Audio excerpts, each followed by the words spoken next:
Pembangunan kantor pemerintahan di IKN Nusantara telah mencapai progres sebesar 85%. Kepala Otorita IKN, Bapak Basuki Hadimuljono, menyampaikan bahwa pekerjaan utama seperti kantor presiden dan kantor wakil presiden sudah mendekati tahap akhir. Fokus saat ini adalah menyelesaikan interior dengan desain modern yang menggabungkan elemen budaya Nusantara. Pembangunan ini menjadi simbol perpaduan antara teknologi canggih dan nilai-nilai tradisional yang diusung sebagai visi IKN Nusantara. Proyek-proyek lain, termasuk gedung kementerian dan fasilitas pendukung, juga terus menunjukkan perkembangan signifikan. Sistem transportasi dalam kota, seperti jalan utama yang menghubungkan pusat pemerintahan dengan berbagai kawasan di IKN telah rampung hingga 90%. Selain itu, Masjid Negara yang diharapkan menjadi pusat kegiatan spiritual telah memasuki tahap penyelesaian struktur utama. Fasilitas ini dirancang tidak hanya sebagai tempat ibadah, tetapi juga sebagai ruang sosial dan budaya yang dapat menampung berbagai kegiatan keagamaan.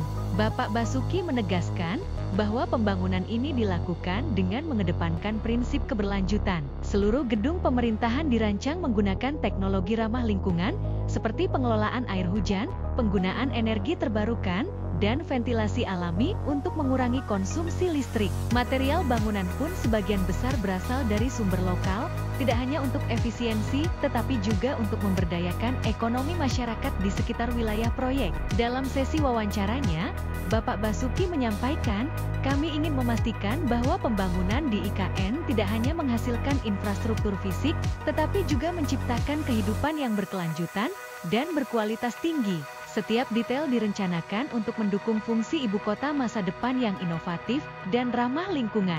Selain pembangunan fisik, pemerintah juga sedang mempersiapkan aspek sosial dan sumber daya manusia untuk mendukung kelancaran operasional di IKN.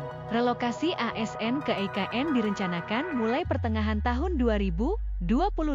Para aparatur negara akan mendapatkan program pelatihan khusus untuk beradaptasi dengan lingkungan kerja baru yang modern dan digital. Hal ini bertujuan agar proses transisi berjalan mulus tanpa mengganggu fungsi pemerintahan.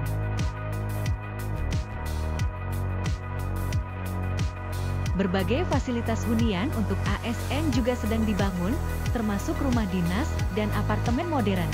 Kawasan ini didesain dengan ruang hijau yang luas, menyediakan lingkungan yang nyaman dan sehat untuk mendukung keseimbangan hidup bagi para penghuni. Pengelolaan limbah dan air juga menjadi prioritas untuk memastikan keberlanjutan jangka panjang. Tidak hanya itu, pengembangan infrastruktur transportasi di IKN juga menjadi sorotan. Bandara baru yang akan melayani ibu kota negara ini sudah memasuki tahap penyelesaian akhir, sehingga akan mempermudah aksesibilitas nasional dan internasional ke IKN. Jalan tol utama yang menghubungkan IKN dengan wilayah sekitar juga telah mencapai progres lebih dari 85%. Ini memastikan mobilitas barang dan orang menjadi lebih efisien. Bapak Basuki juga menyoroti keterlibatan masyarakat setempat dalam proyek ini. Menurutnya, keberhasilan pembangunan IKN tidak hanya diukur dari infrastruktur fisik, tetapi juga dampaknya terhadap peningkatan kualitas hidup masyarakat di sekitarnya. Berbagai pelatihan keterampilan telah diberikan kepada warga untuk mendukung mereka berkontribusi dalam proyek besar ini. Proyek ini bukan hanya tentang membangun ibu kota baru, tetapi juga tentang membangun masa depan bersama. Kami ingin memastikan bahwa manfaat dari pembangunan ini dapat dirasakan oleh semua pihak, termasuk masyarakat lokal, ujar Bapak Basuki. Dengan target operasional awal 2025, IKN Nusantara semakin menunjukkan progres yang positif. Visi besar pemerintah untuk memiliki ibu kota modern yang mencerminkan kemajuan Indonesia mulai tampak nyata. Proyek ini tidak hanya menjadi kebanggaan bangsa, tetapi juga simbol transformasi menuju Indonesia yang lebih maju dan berkelanjutan.